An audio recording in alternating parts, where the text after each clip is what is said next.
Сәлеметсіңдер ме оқушылар? Сауат ашу сабағымызды бастаймыз. Сабағымыздың тақырыбы сәлем саған, мектебім. Сөйлеу. Сабақтың мақсаты тыңдау, көру барысында сөйлеу және сөз арқылы сөйлем құрауды үйренесіңдер. Біздің бүгінгі сабағымыз мектеп білім күніне байланысты болады балалар. Ендеше бастаймыз. Сөйлеу тек адамға ғана тән қасиет. Ал жануарлар мен құстар тек дыбыстау арқылы ғана бір-біріне хабар береді. Есіңде сақта. Сөйлеу біреумен әңгімелескенде, сұрақ жауап алғанда жүзеге асады. Тіл мен сөйлеу бір-бірімен тығыз байланысты болады. Есіңе сақта. Тіл сөйлеусіз, сөйлеу тілсіз жүзеге аспайды.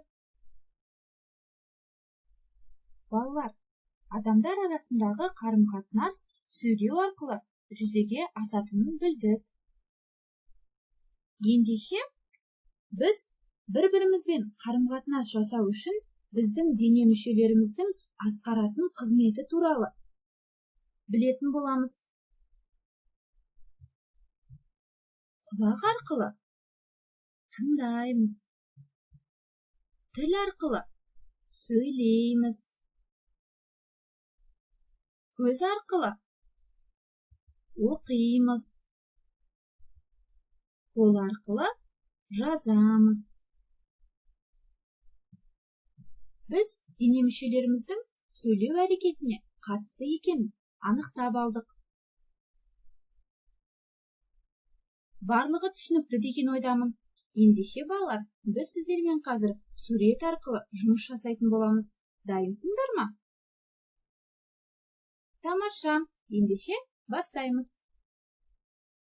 Суреттен не көріп тұрсың?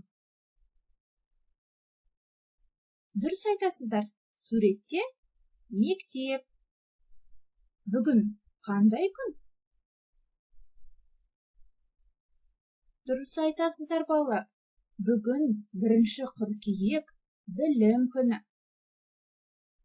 Бұл күн сенің өміріңе қандай өзгеріс әкелді?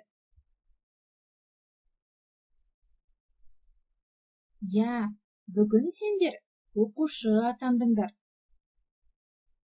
Жарайсыңдар балалар. Ендеше келесі суретке назар аударамыз.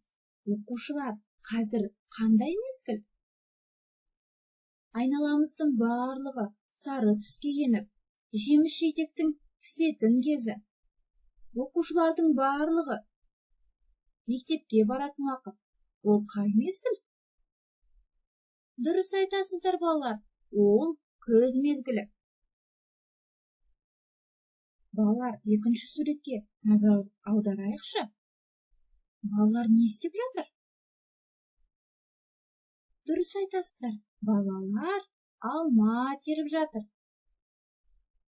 Жарайсыңдар балалар. Сендер суретпен жылдам жұмыс жасайды екенсіңдер. Балалар, бұл кім? Дұрыс айтасыздар. Бұл мұғалім. Мұғалім оқушыларға білім беретін маман иесі. Мұғалім ол сендердің екінші аналарың. Мұғалімді тыңдау керек. Менімен келісесіздер ме? Жарайсыңдар балалар. Тамаша. Ендеше келесі тапсырмаға назар аударайық. Сызба бойынша сөйлем құрап үйренейік балалар. Бірінші сызба, екінші сызба және нүкте берілген.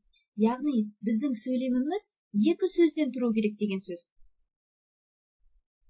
Мысалға балалар, мынау мектеп.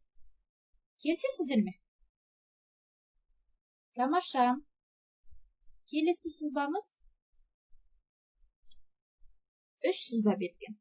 яғни біздің сөйлемімізде 3 сөз болу керек деген сөз. 3 сөзден тұратын сөйлем құрайықшы қанекей. Мысалға, мен мектепке келдім. Жарайсыңдар балалар. Балалар, естеріңде сақтаңдар. Сөйлем бас әріппен басталып, сөйлемнің соңында нүкте қойылады. Жарайсыңдар. Ендеше, бүгінгі сабақта орындаған тапсырмаларыңа байланысты өз-өздеріңді бағалаңдар. Тамаша, бағалап болсаңыздар, сауат ашу сабағымыз осымен аяқталды. Сау болыңыздар балалар.